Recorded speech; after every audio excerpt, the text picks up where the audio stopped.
Salut à tous, c'est Motard Geek pour WeAreFPV. Aujourd'hui, on se retrouve pour un nouveau Battle Cam qui va opposer des Run Cam exclusivement, la Racer V1 contre la Racer V2 et la dernière petite Robin en témoin.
Alors voilà, c'en est tout pour ce petit comparatif de RunCam. C'est vrai que je ne vous ai pas précisé en introduction quelles sont les différences entre la RunCam Racer version 1 et version 2. Ils ont changé trois choses sur la version 2. Tout d'abord, ils ont rajouté la possibilité de la régler avec un petit joystick, une télécommande classique. Alors que sur la première, on ne pouvait le faire que au travers d'un port UART, donc avec un contrôleur de vol compatible. Sur la V2, on peut le faire soit en UART, soit en télécommande classique. Donc c'est plus polyvalent et je trouve que comme ça plaît à tout le monde et ça permet à tout le monde surtout de la régler. Parce que typiquement moi avec une Kiss FC, la Racer V1, je pouvais strictement rien en faire. Ensuite, ils ont rajouté en option une lentille de 1,8 mm. Ça encore c'est une bonne chose parce que personnellement, je préfère voler en 1,8 mm. Je trouve que le champ de vision plus large, c'est plus sympa pour voler, en tout cas en freestyle parce que c'est vrai que je pratique pas de race et de voir plus haut et plus large, personnellement ça me plaît plus. D'ailleurs, n'hésitez pas à me mettre dans les commentaires avec quel type de lentille vous volez et pourquoi. C'est intéressant, je trouve, de faire un petit sondage à ce sujet-là. Ensuite, troisième chose, c'est qu'ils ont amélioré un petit peu la gestion des couleurs et ils ont rendu normalement l'image plus nette.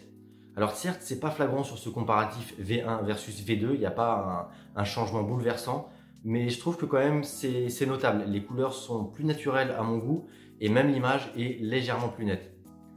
Après, si on la met face, en tout cas à mes caméras préférées, qui sont la Foxeer Falcor et la Predator, mais même d'ailleurs, si on la met face à la Sparrow, que personnellement je préfère aux deux Racers, si on veut rester chez Runcam, c'est moins flatteur à l'œil.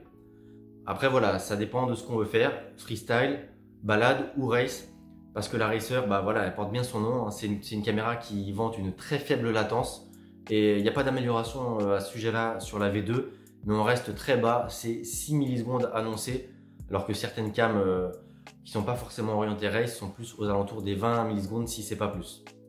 Après, est-ce que c'est vraiment gênant? Est-ce qu'on peut pas faire de race avec une Falcor? Personnellement, je peux pas vous le dire.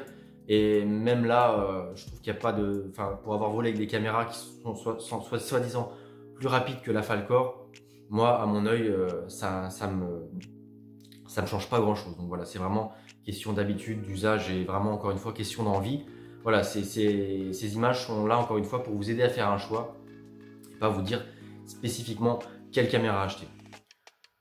Voilà, je crois que c'est à peu près tout, mais tant qu'on est sur une petite vidéo Runcam, j'ai deux petites boîtes là, je vous les ai présentées sur les réseaux sociaux. Il y en a qui ont pensé que c'était des filtres ND, d'autres n'importe quoi, et il y en a d'autres qui m'ont donné la bonne réponse. Ce sont des Runcam Nano Racer.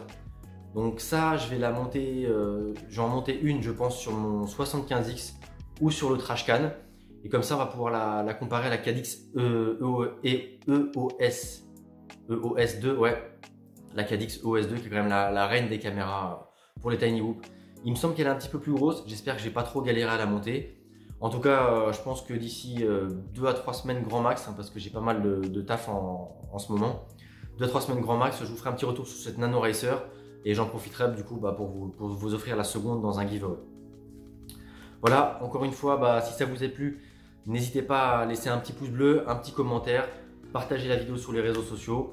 Et sur ce, je vous dis à très bientôt sur la chaîne. C'était Motard Geek.